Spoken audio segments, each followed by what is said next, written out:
Estamos en la semana más importante para los mercados financieros, tanto para el tradicional como para el cripto. Y te aseguro que no, que esto no es clickbait. Estamos hablando de que el día 2 de abril, Trump y su administración van a dar a conocer estos famosos aranceles recíprocos sobre los que se ha especulado tanto. De hecho, el mercado, desde que se inició esta guerra comercial, ha caído más de un 10%. Es decir, estamos ya en fase correctiva y hay un miedo, el cual tiene bastante sentido, de que podamos entrar en una recesión. Tenemos a Bitcoin en los $82.000 y a Ethereum a punto de hacer un nuevo mínimo anual. Te voy a contar cuáles son las perspectivas para estos activos en base a lo que pueda suceder esta semana. Quédate porque te aseguro que no te dejará indiferente. Vamos a ir con un análisis técnico de Bitcoin, vamos a hacer también algún apunte, bueno, tanto de Bitcoin como de Ethereum, vamos a hacer algún apunte también de métricas on-chain para que veáis cómo está ahora mismo la situación, vamos a comentar las reservas de los exchanges y sobre todo vamos a ver qué precio objetivo o qué sesgo tenemos ahora mismo. Tengo un sesgo alcista, bajista, ¿qué es lo que nos dicen los datos? Que ya no es lo que piense yo, sino que es lo que podemos saber a través de la interpretación de los datos. Estamos hablando de que ahora mismo, en lo que sería el gráfico de Bitcoin,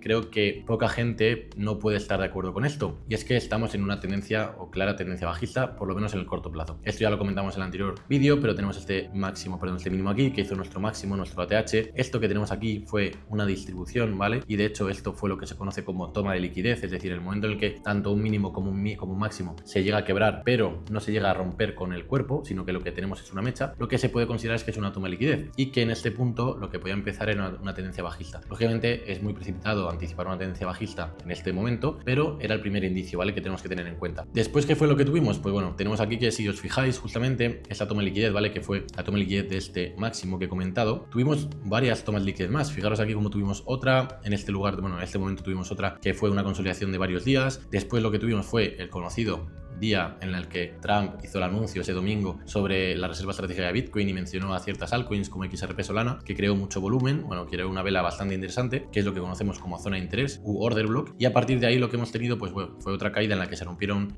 mínimos, y fijaros cómo teníamos marcada esta zona en la que el precio seguramente iba a volver y a partir de aquí tendríamos que ver cómo reaccionaba. Lo puse como zona de interés, efectivamente las expectativas que tenía era que el precio llegase a entre los 88.000 y los 90.000 y a partir de ahí rebotase. De momento es lo que estamos viendo. De hecho, fijaros como aquí lo que tenemos otra vez es una toma de liquidez. Si hacemos un poco de zoom, podemos ver aquí perfectamente cómo ninguna de las velas, de estas 4 velas, cierra o 5, cierran por encima con el cuerpo. Esto al final lo que nos está diciendo claramente es que existe una zona de vendedores en la cual el precio, a través de la cual el precio no puede pasar. Porque el momento que sube, efectivamente todo el mundo o la gran mayoría de tenedores o especuladores de Bitcoin están vendiendo. Ahora bien, ¿cuál es el objetivo que podemos tener? Vamos a hacer un poco de referencia primero a lo que estamos viendo a nivel on-chain, ¿vale? Estamos hablando, como podemos ver justamente en esta imagen de aquí, que durante el último rally que tuvimos, es decir, si lo vemos aquí justamente, vemos aquí que efectivamente el precio subió, ¿vale? Estamos hablando desde los 49.000 más o menos, tuvimos que el precio llegó hasta nuestro ATH de 110.000, ¿vale? 109.000 concretamente. ¿Qué es lo que podemos ver aquí justamente? Pues bueno, fijaros cómo tuvimos una serie de flujos de salida netos, ¿vale? Es decir, salieron muchos bitcoins de los exchanges que si vamos a lo que serían el precio actual y las zonas o el momento actual, no hemos visto que hayan vuelto. Es decir, esto de aquí, estas líneas rojas que vemos son salidas netas, ¿vale? De los exchanges. Es decir, cuando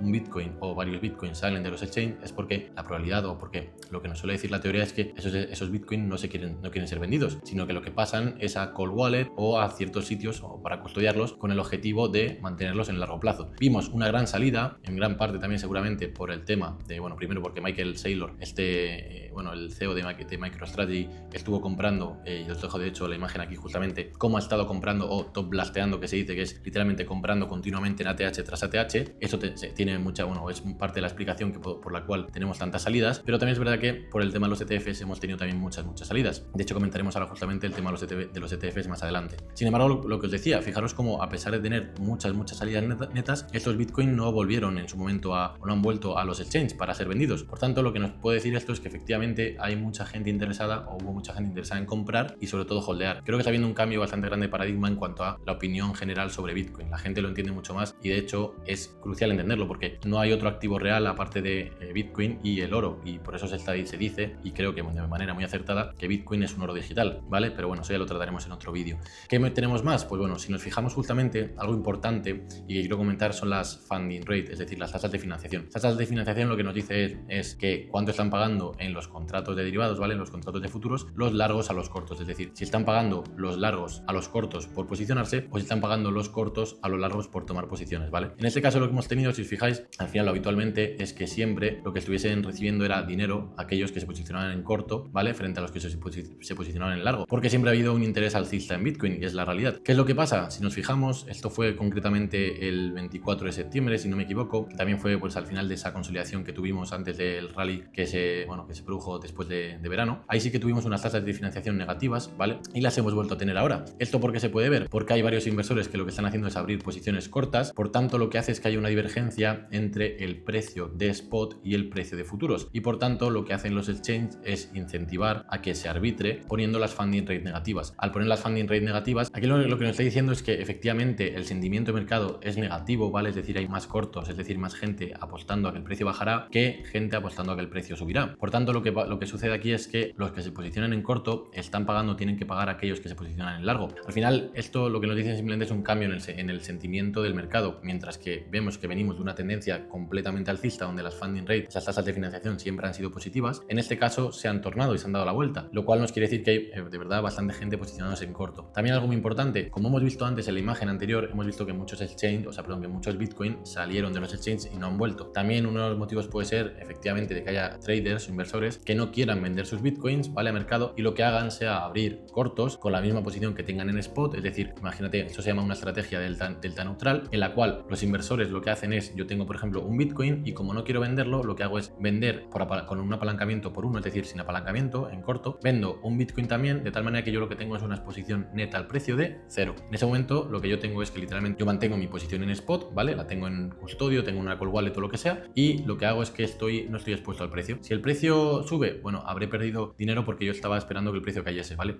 Más que perder, habría dejado de ganar, porque yo habría estado posicionado en corto y habría estado perdiendo dinero mientras el precio subía, pero lo habría estado ganando con mi posición de spot, ¿vale? Entonces me habría perdido esa revalorización del precio. Es decir, creo que es más idóneo decir habría dejado de ganar. Y por otro lado, lo que tengo es que si en cambio el precio cae, yo lo que estoy haciendo es perder dinero con mi posición en spot, pero estoy ganando con mi posición en corto. En ese punto lo que yo puedo hacer cuando, por ejemplo, imaginamos que mi expectativa es que el precio caiga un 10%, ahí lo que hago es cierro el corto y con ese dinero que yo he ganado, que corresponde a lo que yo he dejado a lo que he perdido en spot, podría comprar Bitcoin y añadir más, imaginaos que lo que he ganado al final es 0,1 Bitcoin, pues podría comprarlo y al final lo que he hecho es agrandar, mientras el precio caía, yo lo que he hecho es agrandar mi posición de spot, ¿vale? Al final mi tamaño, por así decirlo, de la posición. Por otro lado, vamos a ver el análisis técnico de Ethereum, que creo que es uno de los activos que más amor-odio están causando últimamente y bueno, de hecho así lo veo en redes sociales. Una de las tesis que sigue cierta gente o cierta estrategia era el hecho de pensar o estaban anticipando de que estas velas que tenemos aquí, que son velas semanales, lo que hiciese al final fuese un fake breakout, es decir, que lo que tuviésemos, lo voy a dibujar aquí, es que el precio rompía efectivamente esta línea de tendencia que tenemos aquí marcada y esta consolidación, y que al final lo que hiciese fue caer, que fuese como un engaño, ¿vale? Una manipulación para después el precio subir y al final que la vela cerrase pues como tenemos justamente aquí marcado, ¿vale? Imaginaos que al final esto fuese la vela mensual. Sin embargo, esto es lo que anticipó mucha gente y al final lo que hay que tener en cuenta es que estamos en un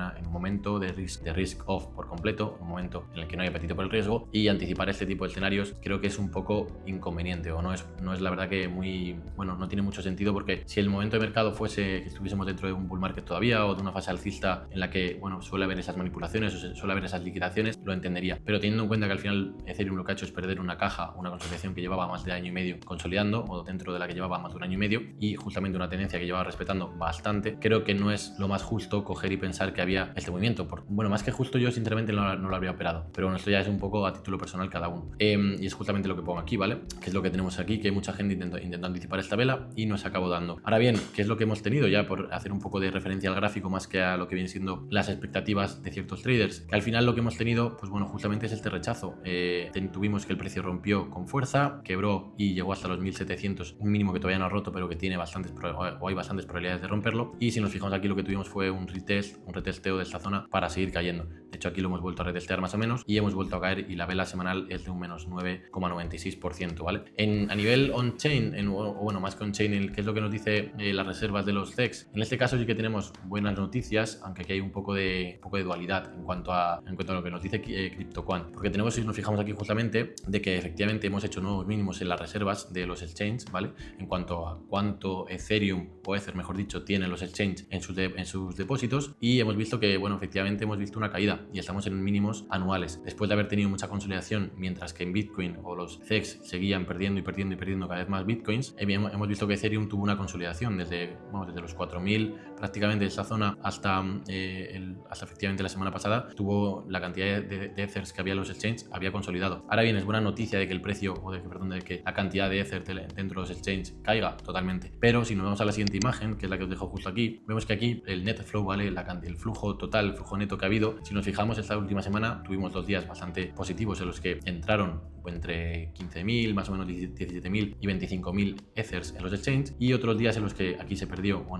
aquí salieron 20.000, aquí salieron casi, superaron los 30.000, y el resto de días, pues fueron ligeramente negativos, superando en algún caso los 10.000, pero tampoco nada del otro mundo. Al final, ¿a qué me refiero con esto? Pues que no cuadran con los 600.000 que está justamente esta variación que hay aquí, lo he estado calculando antes, y entre el pico superior y el mínimo, entre el máximo y el mínimo, lo que tenemos es una variación de 600.000 Ethers. No creo que hay algún dato, que hay algo que se nos escapa, o que igual ha sido algún apunte contable entre diferentes exchanges o algo como puede ser el hackeo de Bybit, pero lo revisaré y os lo dejaré justamente aquí en comentarios por si hay algo que se haya podido pasar por alto, porque es bastante relevante, ya que el precio está haciendo cada vez nuevos mínimos, y si en cambio tenemos que cada vez salen más Ether y Ether de los exchanges, es que hay gente que de verdad está interesada en acumularlo. Luego hay mucho más que influye en la acción del precio y que influye en el largo plazo, ¿vale? Pero es un primer buen indicador, por así decirlo. ¿Qué más tuvimos? Pues en cuanto al Open Interest en Ethereum sigue cayendo lógicamente como el precio, ¿vale? Es decir, la cantidad de contratos que hay abiertos en derivados son de 12 billones ahora mismo.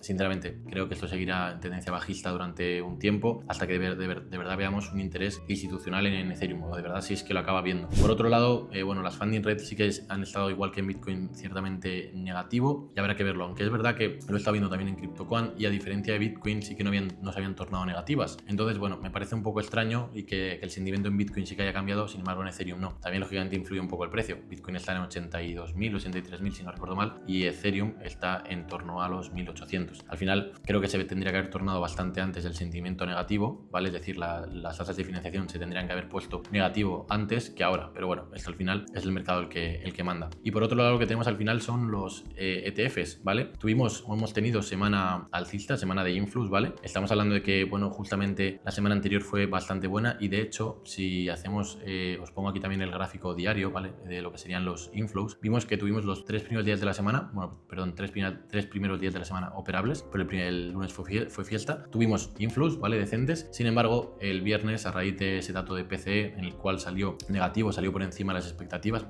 negativo en cuanto a la interpretación, porque salió por encima de las expectativas, y esto al final es la medida preferida de la Fed para tomar decisiones en cuanto a política monetaria. Si tenemos un aumento en la espiral de precios, al final lo que tenemos es que la Fed se va a ver más maniatada para tomar decisiones. La Fed lo que tiene que intentar mantener siempre es la inflación controlada, y no creo, o no es un escenario viable, el hecho de bajar tipos de interés, en caso de que no haya recesión, ¿vale? Bajar tipos de interés cuando tienes una inflación descontrolada todavía. ¿Qué pasa? Esto al final lo que nos dio ese viernes fue un viernes bastante negro, bastante negativo, porque lo que rondó la cabeza de los inversores no fue más que un periodo de estanflación, un periodo en el cual tenemos elevados precios y además tenemos una ralentización e incluso crecimiento negativo en lo que sería la economía. Y justamente estamos viendo datos, como el sentimiento del consumidor de Michigan, que están dejando un poco a entrever de que efectivamente hay por lo menos desconfianza en el mercado.